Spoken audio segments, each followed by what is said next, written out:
So after an eventful Austrian Grand Prix, it was a couple of weeks off before we were back racing again, with fans excited to see cars on track at the circuit Paul Ricard in the south of France. Well, I say excited, but this is France we're talking about.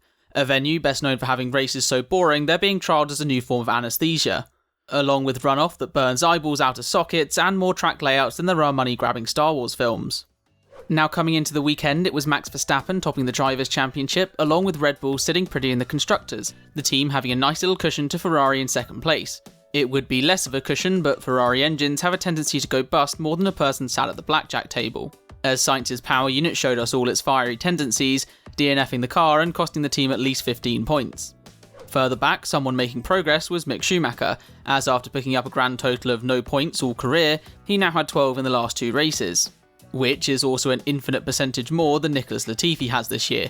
The Canadian is still sitting dead last of the full-time drivers, though you could probably class him as a part-time given how many races he's basically not there.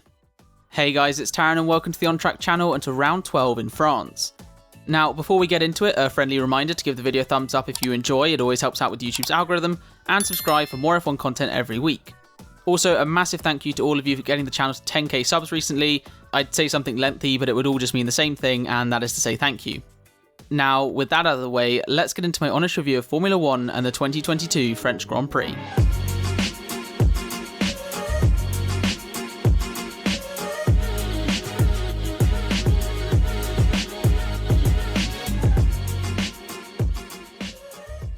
So in the run-up to France, there was quite a lot of rumours surrounding McLaren and their driver lineup for 2023, with potential replacements being lined up for Daniel Ricciardo, given he's performing about as well as any Chelsea striker for the past 10 years. But the rumours came along from IndyCar as youngster Colton Herta got to test last year's McLaren, and then the fire was fuelled further as McLaren went playing Pokemon with drivers, collecting IndyCar champ Alex Palou and adding him to the roster as well. But Danny Rick put out a statement saying he was staying and that he was hungry as ever and blah blah blah, all the usual stuff from someone defending their seat. But as Sergio Perez will tell you, just because you have a contract it doesn't mean your seat is safe. Though if Ricciardo was kicked out, I somehow find it hard to see someone like Red Bull coming along to snap him up, because you know he used to drive for them, definitely nothing to do with 2 years of poor performances. And now that I've mentioned Red Bull actually, their old pals Honda are in the news with the idea that the Japanese manufacturer hadn't ruled out a return to F1. This would be for some sort of partnership come 2026 when the new engine regulations are planned to come into effect. But after leaving just last year, and now flirting with a return, the company are giving off some serious late night hey you up vibes. But the Red Bull Associated news didn't stop there, as in what is becoming a regular segment, it's time for dumb things that Helmut Marko said, with the latest comments being that Lewis Hamilton was to blame for the dampening of Alex Albon's career. I mean honestly, that man just has Lewis living in his head rent free. Talking of Mercedes though, and the rumour was that over this and the next weekend they would be bringing their biggest upgrades of the season, though I think somebody needs to tell them they can't just bring last year's W12 to the track. And now that I've mentioned tracks, there was news there too, with a return to South Africa and Kyalami seeming closer than ever, and a return to the country is great and all nice and fun, until you realise it likely replaces Spa. Excuse me for a second while I go and cry over the thought of no more Eau Rouge. But if that was the case, then Spa wouldn't be the only thing leaving, as elsewhere after being moved about the place, Michael Massey had decided to quit the FIA and leave the organisation entirely, though given some of his decisions, most notably regarding safety, I won't lie I thought he quit back in 2020. And finally it was a statement from Fernando Alonso in response to people saying how some older drivers block the path for young talents to make their way through, with the response from the Spaniard being that it wasn't old drivers blocking the way, but slow ones. Can't possibly think who he had in mind. Into FP1 and over at Mercedes we had one of their mandatory young driver spots being filled, with Nick De Vries taking over Lewis Hamilton's car for the session. Meanwhile over at Alfa Romeo we heard that youngster Théo Pourchaire understood why it's difficult for him to get an FP1 outing with his team, probably because they go and stick Robert Kubica in it every time, and France was no exception. Onto the session though, and the first topic was a 10-place grid penalty for Carlos Sainz, as after his last control electronics unit switched jobs and became a mobile fireplace, he needed a new one. But those weren't the only issues, as on the other side of the garage, Leclerc was having turbo issues on track. Well, doesn't that sound familiar? And then also having problems was Pierre Gasly, the little gremlins in his car working their magic and giving Red Bull powertrains a little headache. But onto the track action, and it was Sergio Perez providing some mistakes, the Mexican impersonating Nikita Mazepin and turning his car into a Beyblade. But he was luckily saved from the barriers at turn 4 thanks to all the blue stripy boys that surround the circuit. And in the other Red Bull, despite being top of the times, it wasn't plain sailing for Verstappen, as the Dutchman ran his Red Bull over the curbs pretty hard. Good thing they've got those skid blocks, eh? But be it from that or somewhere else, his car had picked up some damage and needed fixing, and given this is F1, the pinnacle of motorsport, it was fixed up using duct tape. Who needs thousands of dollars worth of replacement parts when you can just use some of the sticky stuff?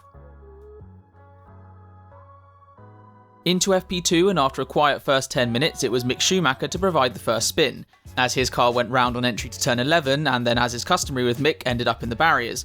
Oh wait, he actually saved it and didn't crash, causing millions of pounds of damage for a change. Nice job. Turns out he only just wrecked a set of tyres, needing both the blue and red abrasive strips to stop his car making its way into the wall.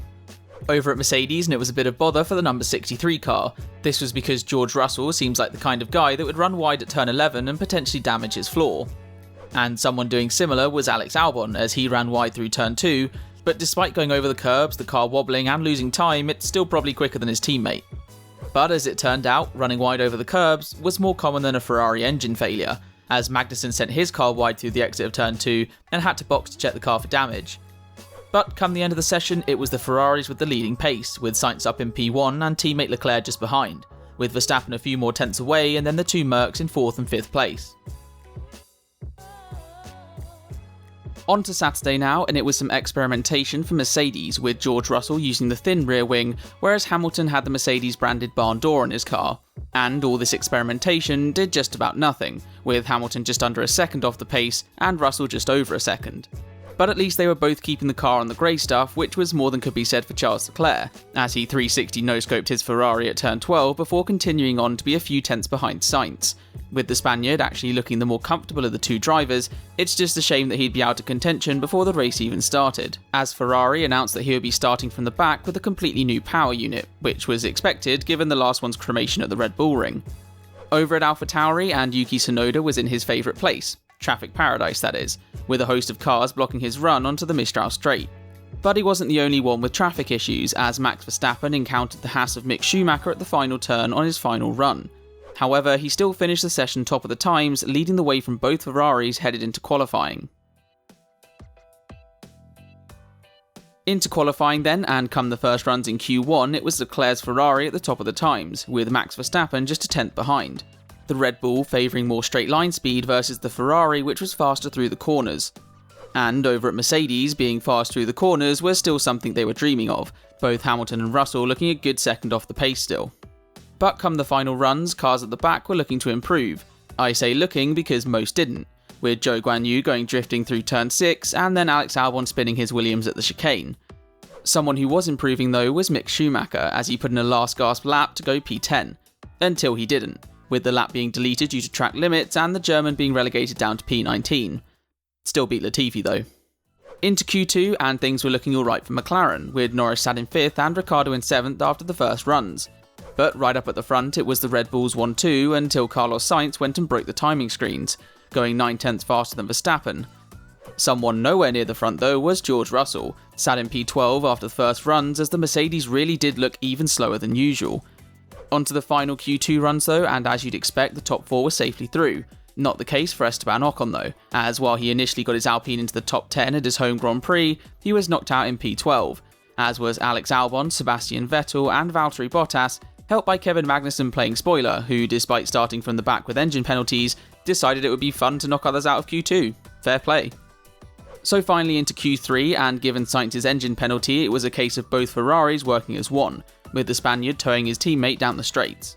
And after the first runs, it just about worked, with Leclerc on provisional pole by 8 thousandths of a second, with Max Verstappen in P2 ahead of teammate Perez by 4 tenths, both of them comfortably ahead of the Mercedes pair in 4th and 5th, as while looking a bit quicker relative to the field, they were still 1.2 seconds off Leclerc. Sorry, let me just repeat that. Looking a bit quicker, and still 1.2 seconds away. But onto the final runs, and for Ferrari it was once again Toe City, with Leclerc gaining time through the lap and improving by over 3 tenths. But could Verstappen respond? Well, not quite, improving his time but having to settle for second on the grid, with teammate Perez in 3rd and the Brits of Hamilton, Norris and Russell in 4th, 5th and 6th, meaning F1 Twitter is probably going to go accusing the third row of the grid of British bias. But as mentioned, it was Leclerc on pole. I'd sound more enthusiastic, but given pole for Ferrari means just about nothing this year, well, we'll just have to wait and see. So on to Sunday, and at lights out, the front two got away well, but in behind it was a good start from Hamilton, getting him past Sergio Perez. And after those two, it was a good start for Alonso as he swooped round Russell at turn 2 and into 5th place. But the biggest gainer of all was Kevin Magnussen, who, after starting dead last, had made his way up to P13 by the end of lap 1. Someone not making progress though was Yuki Tsunoda, as after a good qualifying in P8, he was sent spinning by Esteban Ocon, with the Frenchman receiving a 5-second penalty for his so-called attempted overtake up the inside into the chicane. Then after settling in for a few laps, it was pressure from the Red Bulls, with Max Verstappen so close to Leclerc he could hear him think, with those thoughts probably being about what Ferrari would do to mess up his race. Oh, little did he know. And then behind them, it was Perez putting pressure on Hamilton for 3rd, and with a faster car, as demonstrated by Mr. Verstappen, you'd think he'd be back through pretty quickly. Well, as it turned out, kinda no, with Lewis keeping Checo behind and the Mexican showing all the overtaking ability of Valtteri Bottas. But as the race went on, they both dropped back from the cars ahead until eventually Verstappen boxed, looking to pull the undercut on Leclerc ahead. And while Ferrari did their usual trick of not responding to an undercut, it turns out that was the least of their worries, as Leclerc did his best Sebastian Vettel impression and crashed from the lead during an important race in the middle of the season. As if it's not Ferrari throwing away the wins, it seems the drivers would do that for them. And while we expected to hear the famous "I am stupid" over the radio, it turned out to be Leclerc's best impression of the giant monkey statue that resides at the track. No! But since Leclerc had chosen to park his 2022 title hopes in the barriers, it meant the safety car was called, which brought pretty much every car into the pit lane for a change of tyres. And at Ferrari, while the coming in was simple enough, they found the heading off a little tricky, releasing Sainz into the path of Albon and getting their driver a 5-second penalty. But with the safety car now coming in, we got going again, with no real changes at the front but a few battles further back, most notably Zhou Guanyu, who decided to take out Mick Schumacher as the pair went through turn 11. Zhou's probably just annoyed that Mick stopped copying Latifi and being slow, and now the Chinese driver has nobody to play with at the back of the pack. But with those two having sorted themselves out, we could get back to normal running at the French Grand Prix, which meant staring at our screens, hoping and praying for something to actually happen. Until on lap 30, something did happen, as Carlos Sainz made his way past the Mercedes of George Russell and into 5th place. And with that move complete, the usual staring at the screen could once again continue. But on lap 38, something quite spectacular involving Nicholas Latifi was happening. The Canadian was going for an overtake on another car, one not on the first lap. But given the Canadian's lack of wheel-to-wheel experience this year, because he's kind of in a league of his own at the back of the pack, it just meant he came together with Kevin Magnussen, with the collision eventually forcing them both out of the race. However, back up towards the front, and Carlos Sainz was now closing in on Sergio Perez, which of course meant that Ferrari thought it was the perfect time to literally call him into the pits, with the response from the Spaniard effectively being, "Shut up, can't you see I'm in the middle of something here?" But Carlos did complete the move and got himself up into P3, ready to chase down Hamilton ahead. At which point the Ferrari pit wall made a strategic decision so bad that even Ole Gunnar Solskjaer wouldn't have done it, that decision being to still call Sainz in. Because why fight for a potential P2 and worst case P5 when you can stop again and limit yourself to 5th place at best? But just behind, with Perez vulnerable having been passed, George Russell thought he'd have a go at getting through, with the Brit pulling off a torpedo move that even Daniil Kvyat would be proud of, but it didn't work, as Perez cut the chicane given George kind of forced him to. But for the next few laps, the Brit still complained more than Lewis Hamilton when his tyres are getting a few laps old, as he recited the rulebook to anyone that would listen. Sadly for him, the stewards wouldn't listen, and even Toto came on the radio to say shut up and race. Which they did, until lap 50, when Zhou's Alpha did what Ferrari-powered cars do best and just gave up during the race. But this did bring out a VSC, which gave Russell a chance to get his revenge, and he did just that, swooping past Perez at the restart, helped by the fact that Checo displayed all the reactions of a dead cat and got caught completely sleeping on the job. But that meant George could claim P3, with Lewis in P2 and Max Verstappen taking the win, and if the French Grand Prix hadn't been bad enough, they'd also replaced the monkey trophies this year, the only thing worse than that being the state of Charles Leclerc's title hopes. Anyway, that's all for now. Thank you very much for watching. If you have enjoyed, do make sure to give the video a thumbs up and subscribe for more F1 content, but until next time, take care.